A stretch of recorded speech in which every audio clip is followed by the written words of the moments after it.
Docteur Synapse.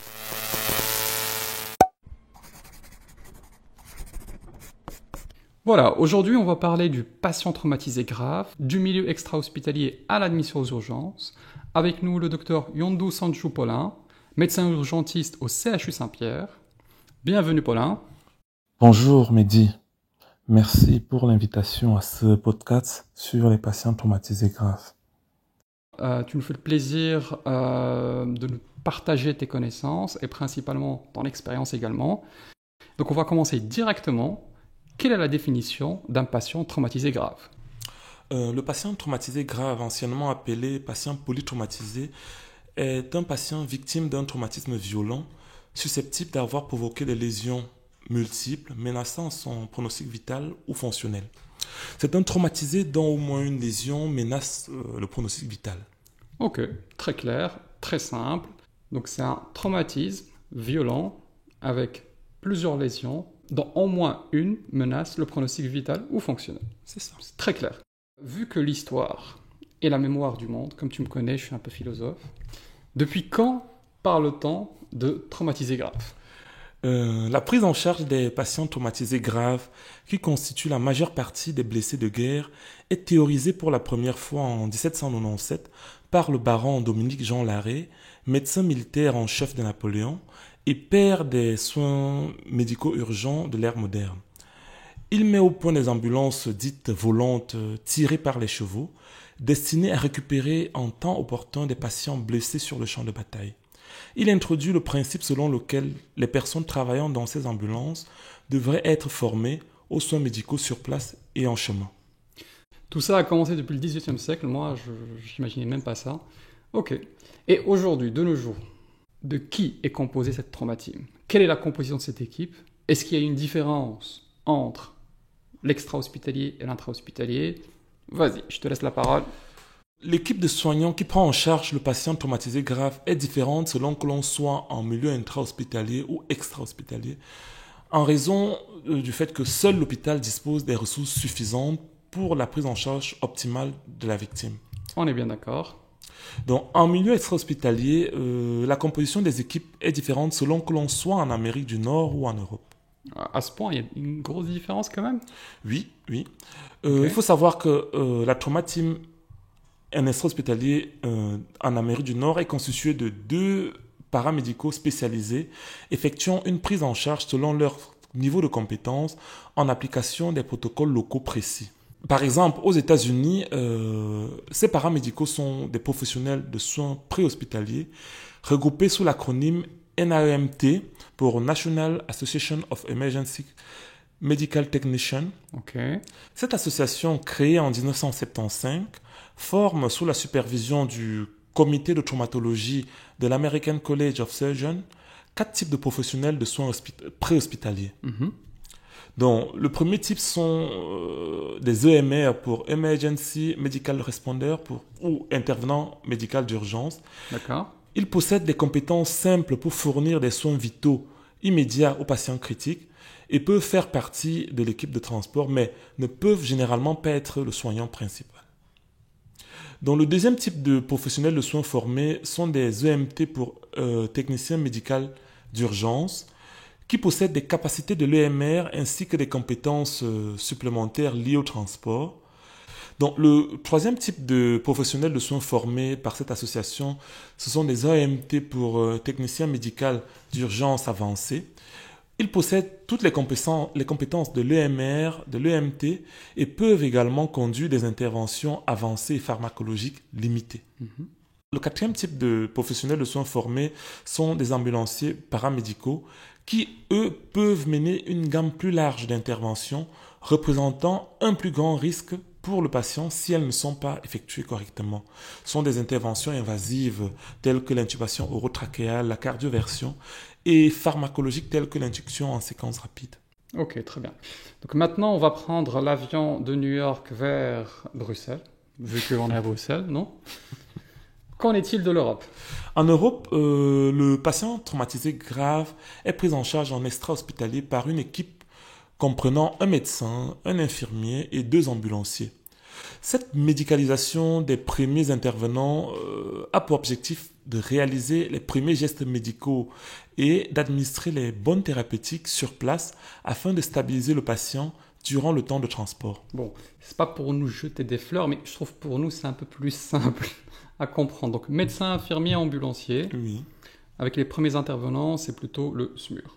c'est ça. Ou SMU chez les Français. C'est ça. Très bien. Donc c'est très clair. Et en intra-hospitalier, comment ça se passe? En milieu intra-hospitalier, le patient est pris en charge par une équipe dite trauma team. Ok. Le concept de trauma team ou équipe de traumatologie apparaît au début des années 90 avec l'étude de D. Petrie qui montre que les patients avec un score de gravité des blessures, dit ISS, supérieur à 12, ont un meilleur pronostic lorsque l'équipe de traumatologie est activée pour leur prise en charge. Ok, très bien, c'est très clair. Et de qui est composée ces équipes? Donc, la composition des équipes varie d'une institution à l'autre selon les protocoles locaux. Mais habituellement, plusieurs médecins occupent chacun un poste, dont le team leader qui est le médecin responsable de la trauma team, le poste A ou pour l'airway qui est le médecin responsable des voies respiratoires, le poste B... Et ça peut être, désolé, ça peut être un médecin ou un infirmier ou c'est d'office un médecin? Je sais pas. Ici, en fait, chaque poste est occupé par un médecin qui peut être assisté par une infirmière. D'accord. Donc, c'est pas toujours le cas. Tout dépend des équipes sur place. Si c'est possible, l'idéal, c'est que chaque médecin soit assisté par une infirmière. Ok, très clair. Mais parfois, on n'a pas assez d'infirmières C'est et ça. ce qui fait que une infirmière va peut-être assister aussi bien le poste A que le poste B, mais chaque poste est occupé en général par un médecin, assisté ou pas par une infirmière. Ok, ça c'est clair. Ok, très bien. Donc, le poste B, je disais, au breeding, est occupé par le médecin responsable de la respiration et le poste C par le médecin responsable de la circulation sanguine. Très bien. Il faut juste savoir que parmi les médecins constituant la trauma team peuvent figurer les médecins urgentistes, les médecins anesthésistes, les chirurgiens, les médecins intensivistes et même les pédiatres, Ok. chacun occupant le poste adapté à sa formation et à son expérience. Ok. Donc maintenant, on va passer à un autre chapitre. Quelle est la prise en charge du patient traumatisé du milieu extra-hospitalier à l'admission aux urgences? Comment ça se passe? Raconte-nous un petit peu tes histoires au SMUR. Écoute, je pense qu'ici, il faut vraiment bien compartimentaliser les choses. La prise en charge pré-hospitalière ou extra-hospitalière et la prise en charge intra-hospitalière, elle est totalement différente parce que les ressources ne sont pas les mêmes et les équipes ne sont pas les mêmes. En pré-hospitalier, la prise en charge de la victime est précédée d'une inspection de la scène afin, d'une part, évaluer la situation en vue de déterminer les renforts nécessaires et, d'autre part, assurer la sécurité des soignants et de la victime. Ok, très bien. Donc, étape 1, quand tu arrives, tu analyses la scène, par exemple, accident de voiture sur l'autoroute, tu évalues le nombre de victimes vite fait et on demande les renforts si besoin. Et puis après, on prend les mesures adéquates pour pas se mettre en danger. C'est vraiment la priorité, c'est que votre équipe ne se mette pas en danger. C'est bien ça. Ok. Et donc après, la prise en charge de la victime se poursuit sous forme de 2 évaluations dites primaires et secondaires. L'évaluation primaire consiste à prendre en charge la victime via un examen systématique des systèmes vitaux selon l'acronyme ABCDE. Ok. A pour airway, B pour breathing, C pour circulation, D pour disability et E pour exposure. Imaginons que, je sais pas moi, je veux dire le patient, je veux dire qui est devant toi, t'arrives, tout le monde est dans le stress et tu vois qu'il saigne massivement. Est-ce que tu restes quand même systématique ou est-ce que tu te jettes sur l'endroit qui saigne? Non, ici, non. Il faut savoir que l'évaluation des systèmes, l'évaluation ABCDE est toujours précédée de la prise en charge éventuelle d'une hémorragie massive. C'est pour ça que dans les bouquins, on note CABCDE et non ABCD, comme notamment dans les arrêts cardiaques. D'accord. Donc, il y a d'abord une prise en charge d'une hémorragie massive initialement avant la revue des systèmes. Et donc, l'évaluation primaire a pour but d'identifier et traiter les lésions vitales en vue de stabiliser le patient avant son transport vers l'hôpital. Durant cette évaluation, et sur base d'une échelle de triage, les professionnels de soins décident en parallèle de la meilleure orientation hospitalière, c'est-à-dire du niveau de centre de polytrauma requis pour la victime. Ouais. Ok, ça va. Très bien. Bon, c'est très clair. Après notre ABCDE, voire CABDE, C'est ça. on identifie éventuellement une hémorragie massive, puis ensuite, on fait quoi? Donc, si une hémorragie massive externe est identifiée, elle doit être traitée selon sa localisation, garrot, compression. Et une fois le patient stabilisé, on effectue une évaluation secondaire dès que l'évaluation primaire est terminée. Ok, très bien. Et c'est quoi l'évaluation secondaire ensuite? L'évaluation secondaire correspond à un examen physique systématique de la victime, de la tête aux pieds. Il peut être postposé en extra-hospitalier lorsque la victime est instable et nécessite une prise en charge hospitalière urgente. L'évaluation secondaire, elle y sera réalisée une fois le patient stabilisé. D'accord. Donc, tu fais rapidement ton ABCDE, voire ton CABDE. Pour moi, c'est un peu difficile. C'est ABCD, oui. Ok. Et ensuite, tu fais une évaluation rapidement secondaire, éventuellement. Et après qu'on examine, il faut qu'on le transporte. Ouais. Comment ça se passe? Donc, oui, après les évaluations primaires et secondaires, le patient doit être transporté. Mais C'est marrant, maintenant l'ambulance, elle passe, il faut le transporter là. donc, avant le transport, la prise en charge extra-hospitalière se termine par une immobilisation ou contention du patient si celle-ci n'a pas été faite durant l'évaluation primaire. Ok. Cette immobilisation dépend des lésions suspectées et du mécanisme lésionnel. Parce que parfois, on n'a pas toujours en tête tout ce que le patient peut avoir, mais le mécanisme lésionnel nous le fait suspecter. Très bien. Donc, Toi, tu accordes beaucoup d'importance au mécanisme lésionnel. par exemple, un patient, un accident de roulage avec un patient ceinturé n'aura pas les mêmes lésions qu'un patient non ceinturé. Un patient qui roule à 120 km/h n'aura pas les mêmes lésions que celui qui roule à 30. Bref, en fonction de sa position dans la voiture, du fait qu'il ait mis sa ceinture de sécurité ou pas, de la vitesse, les lésions ne vont pas être les mêmes. De la même façon, quelqu'un qui saute d'une hauteur d'au-delà de 3-4 mètres c'est pas la même chose qu'un patient qui saute qui tombe de sa hauteur. Donc, en fonction du mécanisme lésionnel, les lésions suspectées seront plus ou moins graves, et en fonction de ces lésions suspectées, la contention va également être plus ou moins marquée pour limiter les saignements, notamment au niveau du bassin, pour prévenir des lésions neurologiques par déplacement, par exemple, des vertèbres. Totalement. Très bien. Donc, on a dit importance capitale de la contention. Très, très important, la contention. Ok, oui. super. Ensuite, l'équipe hospitalière est prévenue de l'arrivée de la victime via une communication reprenant des éléments spécifiques que l'on peut regrouper sous l'acronyme ATMIST ou ATMIST. A pour l'âge du patient, T pour le temps de survenue du traumatisme, M pour le mécanisme lésionnel, donc tu vois l'importance, I pour injure ou lésion visualisée, suspectée, S pour signes et symptômes, et T pour traitement administré. ouais, c'est bien. Moi, j'aime bien cet acronyme. Ça ressemble un petit peu comme si tu disais admis. Tu vois, le patient est admis, mais ATMIST. Yeah. Donc moi, j'aime bien. Et tu penses qu'il y a une grosse différence entre l'Europe et l'Amérique du Nord dans la prise en charge extra-hospitalière? Oui, les principes de prise en charge préhospitalière diffèrent entre l'Amérique du Nord, c'est-à-dire l'USA-Canada, et l'Europe, même si l'objectif des équipes extra-hospitalières reste le même face aux patients traumatisés graves.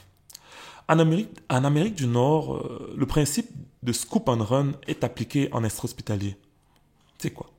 Après avoir identifié et traité les lésions vitales, protection des voies aériennes, contrôle des hémorragies externes, etc., les équipes de paramédicaux vont contentionner la victime et le transporter rapidement vers le trauma center le plus approprié, et il pourra bénéficier d'une prise en charge optimale. Ce principe de scoop and run est lié au concept de l'heure ou période d'or théorisé par Adam Cowley vers la fin des années 60. Si un patient gravement blessé est en mesure d'obtenir des soins définitifs, c'est-à-dire un contrôle des hémorragies et une réanimation au cours de sa période d'or, ses chances de survie sont considérablement améliorées. Ce concept de période d'or repose sur la physiopathologie du choc et les complications irréversibles lorsqu'il est prolongé.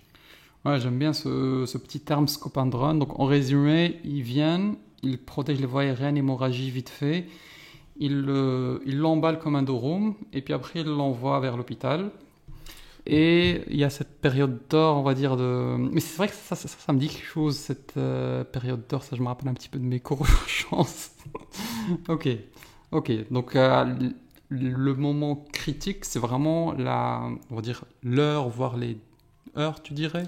L'heure ou les 2 heures de l'accident? L'heure, l'heure, c'est un concept. Au départ, Adam Crowley parle d'heure, mais c'est plutôt une période. Ouais, parce que les lésions ne sont pas les mêmes, les atteintes ne sont pas les mêmes. C'est ça. Quelqu'un qui saigne abondamment ne va pas se dégrader en heure. En une heure, il va se dégrader un peu plus vite. Bref, c'est une période plutôt qu'une heure. Et en Europe? En Europe, tout comme aux États-Unis, l'objectif est d'amener au plus vite la victime dans le trauma center le plus approprié. Toutefois, cet objectif est atteint par le principe de play and run.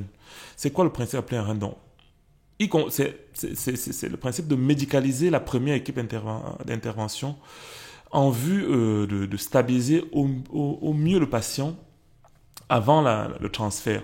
Donc, avec les équipes médicalisées, le patient pourra recevoir des actes invasifs tels que les drains thoraciques, l'intubation orotrachéale.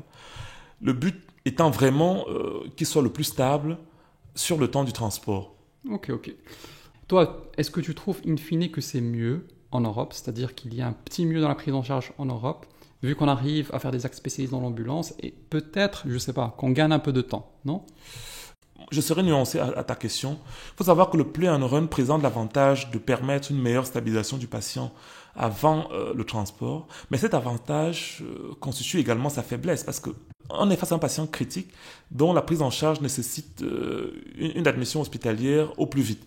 Donc, plus on perd du temps sur place, plus ce patient critique, notamment avec la période d'or, perd au niveau de ses chances. Donc, l'avantage du play and run, entre guillemets, peut redevenir quelque part son désavantage, contrairement au scoop and run. Donc, le patient qui est très vite ramené à l'hôpital par le scoop and run, on gagne en temps, mais seulement il y a un risque lors de son transfert, parce qu'il est moins stabilisé, qu'il se dégrade, par exemple. Merci d'avoir suivi cette vidéo. N'hésitez surtout pas à me communiquer vos questions, vos éventuelles remarques, et de me proposer les sujets qui vous intéressent.